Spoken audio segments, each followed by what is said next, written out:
अस्सलामुअलैकुम स्टूडेंट्स, उम्मीद है आप सब खैरियत से होंगे। इस वीडियो में मैं आपको एमडी कैट 2025 के अंदर जो आपने बायोलॉजी का पेपर अटैम्प्ट करना है उसके बारे में आपको गाइडेंस प्रोवाइड करूंगा। जैसा कि अभी एक कंट्रोवर्सी चल रही है कि आपका पेपर नेशनल होगा या प्रोविंशियल होगा, तो आपका पेपर नेशनल हो या प्रोविंशियल हो, दोनों अकॉर्डिंग मैं आपको बताऊंगा कि आप लोगों ने बायोलॉजी में कैसे 68/68 मार्क्स लेने हैं। जैसा कि मैंने पिछली इंग्लिश वाली वीडियो में आपको बताया था कि मैंने 2020 में भी दिया था, 2021 में भी दिया था और 2022 में भी एमडी कैट दिया है। और 2020 में नेशनल हुआ था और फिज़िकल हुआ था, 2021 में नेशनल ऑनलाइन और 2022 में फिज़िकल और प्रोविंशियल हुआ था। तो मेरा नेशनल का भी एक्सपीरियंस है, प्रोविंशियल का भी एक्सपीरियंस है और उसके अलावा ऑनलाइन का भी है और फिज़िकल का भी है और 3 साल का एक्सपीरियंस है।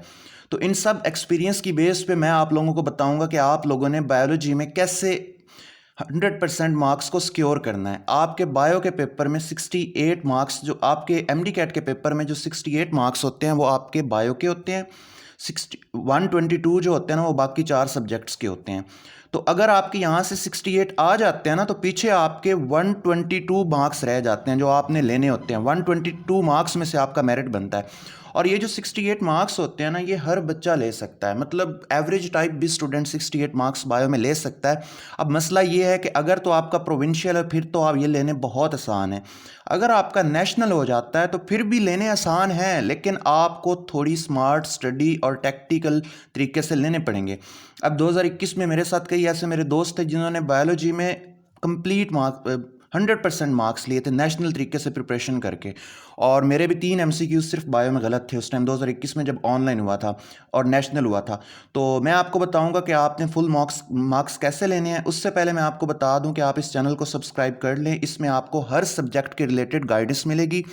ये मैं अभी एक जनरल गाइडलाइंस दूंगा, इंशाल्लाह इस तरह की आपको गाइडलाइंस और कहीं से नहीं मिलेंगी, इसी यूट्यूब चैनल पे मिलेंगी। पहले आपको चैप्टर वाइज की जनरल गाइडलाइंस मिलेंगी, पूरे चैप्टर की इसमें आपको गाइडलाइंस मिलेंगी। फिर आपको टॉपिक वाइज एक एक टॉपिक की अलग वीडियो बनाकर, वायरोलॉजी का टॉपिक है इसमें अलग अलग वीडियो बनाकर आपको बताऊंगा कि आपके HIV एड्स से किस टाइप के टैक्टिकल एमसीक्यूज बनते हैं, इस टॉपिक के किस टाइप कैसे एमसीक्यूज बनते हैं। प्रोविंशियल हो तो एमसीक्यूज यहाँ से कैसे पिक होंगे, नेशनल हो तो इस टॉपिक से कैसे एमसीक्यूज पिक होंगे। Same I will do for all the subjects, chemistry हो, फिजिक्स हो, इंग्लिश हो, बाकी सारे सब्जेक्ट्स की इसी तरह आपको गाइडलाइंस प्रोवाइड की जाएगी। एक प्लेलिस्ट बन जाएगी, उसमें सारी वीडियोस आपको सीक्वेंस के साथ मिलती रहेंगी। आप इस चैनल को सब्सक्राइब कर लें और बेल आइकन को भी प्रेस कर लें। और एक और बात मैं आपको बता दूं कि आप लोगों ने अगर मेरा इंग्लिश का free of cost session join करना है तो आप लोग जो इंग्लिश वाली वीडियो है इस यूट्यूब चैनल पे, जिसका डिस्क्रिप्शन में मैं लिंक भी दूंगा, आप वो देख लें। उसमें मैंने बताया है कि उस इंग्लिश सेशन में आपको क्या क्या मिलेगा, मतलब उस टाइप का इंग्लिश सेशन वो फ्री ऑफ कॉस्ट है। वो तब आपको मिलेगा जब मेरे पास 300 स्टूडेंट उस ग्रुप में ऐड हो जाएंगे। उसमें आपके ऑनलाइन टेस्ट भी होंगे, नेशनल अकॉर्डिंग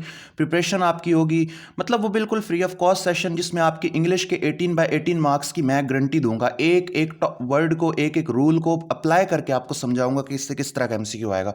तो आप वो वीडियो देखें और बाकी अभी इस वीडियो को स्टार्ट करते हैं। इसमें आपने सबसे पहले बायोलॉजी में 68 मार्क्स लेने का अपने आप को तो एक डिटर्मिनेशन बनाना है। मतलब कई लोगों को मैं कहता हूँ ना, कई स्टूडेंट्स को कहता हूँ कि आपने बायो में 68/68 मार्क्स लेने हैं। उस टाइम ही उनका डिटर्मिनेशन लेवल जो होता है वो गिरा हुआ होता है। वो कहते हैं हम कैसे ले सकते हैं 68/68 फुल मार्क्स, हमने कभी सोचा ही नहीं कि एमडी कैट में हमारे फुल मार्क्स आएंगे। तो यहीं से उनकी जो होता है जवाल शुरू हो जाता है। जब आप कहते हो कि बायो में हमारे फुल मार्क्स नहीं आएंगे, अगर आपने पब्लिक मेडिकल कॉलेज में मेरिट बनाना है तो आपने सबसे पहले अपने आप को डिटरमाइन करना है कि आपने 68/68 मार्क्स लेने हैं, ताकि पीछे जो बायो के 122 मार्क्स जो बाकी सब्जेक्ट्स के रह गए हैं वो आपको कवर करने में आसान नहीं है। उसमें फिजिक्स केमिस्ट्री के आपके रॉन्ग हो भी जाए तो खैर है, क्योंकि आपको इधर स्ट्रॉन्ग सपोर्ट होगी कि आपके बायो के 68 है। अब सबसे पहले तो अगर आपका पेपर प्रोविंशियल होता है तो आपने क्या करना है, आपने सारे चैप्टर्स को अपने प्रोविंस की बुक से रीडिंग देनी है। सबसे पहले कुछ भी नहीं करना, प्रैक्टिस एमसीक्यूज बाकी सारी चीज़ें इनको आप बिल्कुल साइड पे कर दें।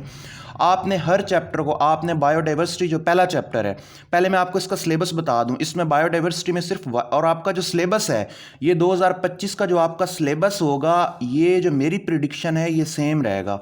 क्यों? क्योंकि हमारा जो ये सिलेबस था 2020 में भी यही था, 2021 में भी, 2022 में भी, 2023 में भी, 2024 में भी और अब 2025 में भी यही रहेगा, क्योंकि ये एक नेशनल तरीके से सिलेबस बनाया गया, 2020 में बनाया गया था और ये सिलेबस ही नेशनल तरीके से बना था।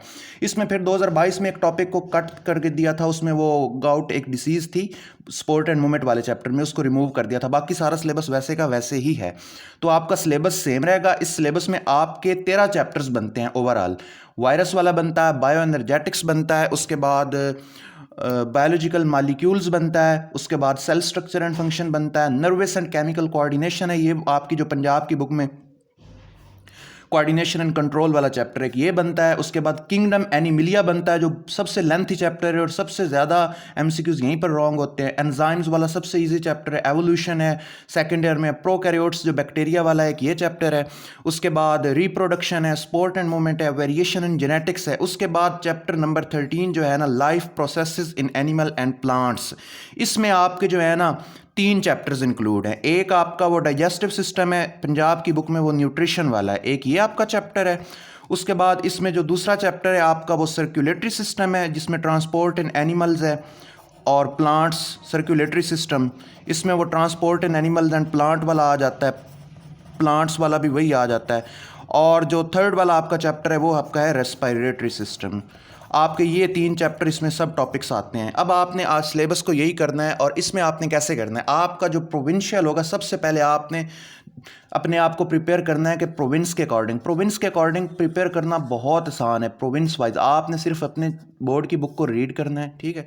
रीड करने के बाद आपने एक सिंपल रीडिंग देनी है। रीडिंग करने के बाद आपने अपने पास्ट पेपर निकालने हैं। आप अगर KPK से हैं तो आपने KMU के पास्ट पेपर निकाल लेने हैं। आप अगर पंजाब से हैं तो आपने UHS के पास्ट पेपर निकाल लेने हैं। अगर आप फेडरल से हैं तो आपने शहीद जुल्फ़िकार अली भुट्टो मेडिकल यूनिवर्सिटी के पेपर निकाल लेने हैं। उनको निकालने के बाद आपने पास्ट पेपर से प्रैक्टिस करनी है। आपको पता चल जाएगा कि आपकी मिस्टेक्स कहाँ पर हैं, कहाँ पर नहीं हैं। फिर आपको पता चलेगा कि आपने MCQs बायो के कहाँ गलत किए हैं, कहाँ नहीं। आपने एक जनरल रीडिंग दे ली, आपकी सिलेबस कवर हो गया। फिर आपने क्या करना है, आपने थोड़ा इसको डिटेल पढ़ना है। डिटेल पढ़ने के लिए आपने ना अपने पास्ट पेपर के जो आपके MCQs जिस टॉपिक से रॉन्ग होंगे ना, आपने उस टॉपिक को टैक्टिकली पढ़ना है। उसके लिए मैं आपको सजेस्ट करूंगा कि आपका जो टॉपिक आपको सही समझ से नहीं आता, आप वो किप्स के लेक्चर्स लें। किप्स के लेक्चर्स का भी आपको लिंक बहुत जल्द मिलेगा। आप इस ग्रुप को ज्वाइन करेंगे ना तो उसमें आपको मिल जाएगा किप्स के लेक्चर का भी लिंक। आप उसके लेक्चर्स के लिंक को करें, उसमें वो सर टैक्टिकली एक एक टॉपिक को बताते हैं किप्स वाले सर, और इस तरह करके आपकी प्रोविंशियल कवर होगी। अब मसला पता है कहाँ पर आता है? मसला आपका तब आता है जब आपका पेपर नेशनल होना है। जब आपका पेपर नेशनल होगा ना, आपके बायो के MCQs का मसला आता ही यहीं पर है, क्योंकि नेशनल में सबसे बड़ी मार यही होती है कि कई ऐसी टर्म्स होती हैं। अब मैं आपको बताता हूँ कि टर्म्स कैसे होती हैं। अब वो जो F1 पार्टिकल्स होते हैं ना लाइसोसोम्स के अंदर ना, उनको क्या कहते हैं?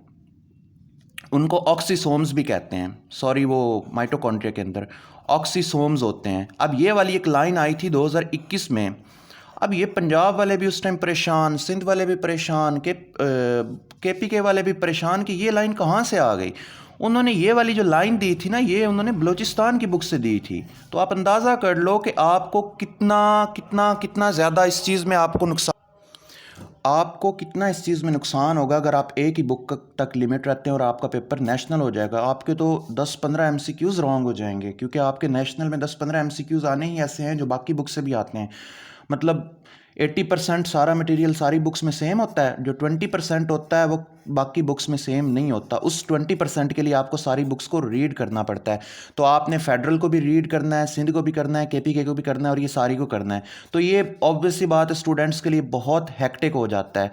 तो इससे बचने के लिए सबसे पहले तो अभी मैं आपको सजेस्ट करूँगा कि आप अपने बोर्ड की बुक लें, बोर्ड बुक लें जो आपके अपने बोर्ड की बुक है। फ़र्ज़ करें आपका पंजाब बोर्ड है तो आप अपने बोर्ड की पढ़ें, फिर साथ आप नेशनल टेक्स्ट बुक बोर्ड पढ़ें जो फेडरल की है।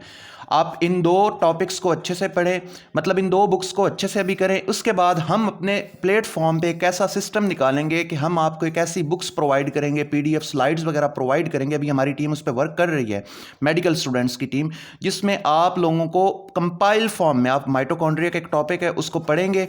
पढ़ने के बाद आपको उसकी कंप्लीट मतलब आप हमारे अगर उस पीडीएफ से इस माइटोकॉन्ड्रिया को पढ़ेंगे ना, तो आप फेडरल भी कवर कर रहे होंगे, पंजाब भी, सिंध भी, केपीके भी, बलूचिस्तान भी, उसको हर तरह से हमने कवर किया होगा। तो उसके लिए आपको फिर हमारे चैनल के साथ कनेक्ट रहना पड़ेगा। लेकिन तब तक आप अपने बोर्ड की बुक को पढ़ें, आप नेशनल टेक्स्ट बुक बोर्ड को पढ़ें, आप इसके अलावा और कुछ भी ना करें। यह आपकी नेशनल के अकॉर्डिंग प्रिपरेशन हो जाएगी, और जब नेशनल के अकॉर्डिंग आपने करनी है तो आपकी प्रिपरेशन बहुत डिटेल हो जाएगी, फिर आपकी ऑटोमेटिकली प्रोविंशियल भी हो जाएगी। तो अब भी आपका पहला स्टेप है कि आपने अपने आप को नेशनल के अकॉर्डिंग प्रिपेयर करना है। जब आप अपने आप को नेशनल के अकॉर्डिंग प्रिपेयर करेंगे तो ऑटोमेटिकली आप प्रोविंशियल के अकॉर्डिंग भी प्रिपेयर कर लेंगे। इन केस पेपर आपका नेशनल नहीं होता तो ऑटोमेटिकली आपकी प्रिपरेशन तो प्रोविंशियल के अकॉर्डिंग होगी। बट अगर आप अपने आप को प्रोविंशियल के अकॉर्डिंग प्रिपेयर करते हैं और आपका पेपर नेशनल हो जाता है, फिर आप लोग मारे जाओगे यहाँ पर। तो इस वजह से आप लोग अपनी प्रिपरेशन नेशनल के अकॉर्डिंग करो, ताकि आप प्रोविंशियल के अकॉर्डिंग ऑटोमेटिकली प्रिपेयर हो जाओ और हर तरह की मुश्किल वक्त के लिए आप तैयार रहोगे। इस तरह करके आप लोग अपनी बायोलॉजी में 68/68 मार्क्स अचीव कर सकते हो, और इंशाल्लाह आप लोग लोगे। और जो मैंने ये पीडीएफ्स और स्लाइड्स का कहा, ये इंशाल्लाह आपको मिलेंगे। ये आपको ऑलमोस्ट फ्री ऑफ कॉस्ट ही मिलेंगे। अगर हुए भी सही तो आपकी पॉकेट मनी जितनी इसकी फ़ी होगी, या इसका अभी तक हमने इतना डिसाइड नहीं किया। ऑलमोस्ट ये आप सबको मिलेंगे जो आप हमारे चैनल पर अभी हैं। और बाकी ये जो चैप्टर्स हैं ये वाले आपके सिलेबस का पार्ट होंगे, इसके अलावा कोई एक्स्ट्रा सिलेबस नहीं होगा। अगर हुआ भी सही तो इसमें से कुछ काटेंगे, ऐड नहीं करेंगे। ऐड किया भी तो कोई एक आध टॉपिक होगा, लेकिन यही आपका नेशनल के अकॉर्डिंग सिलेबस है। बाकी इस चैनल को सब्सक्राइब कर लें। इस तरह करके एक एक टॉपिक के भी आपको मजीद गाइडेंस मिलेगी। बायो एनर्जेटिक्स की अलग गाइडेंस मिलेगी, बायोलॉजिकल मॉलिक्यूल की अलग गाइडेंस मिलेगी, और वो वीडियोस आधे आधे घंटे की, 40-40 मिनट की होंगी, जिसमें आपको सारा कवर किया जाएगा। ठीक है, इस चैनल को आप सब्सक्राइब करें, और सब्सक्राइब करने के बाद बेल आइकन को भी प्रेस कर लें।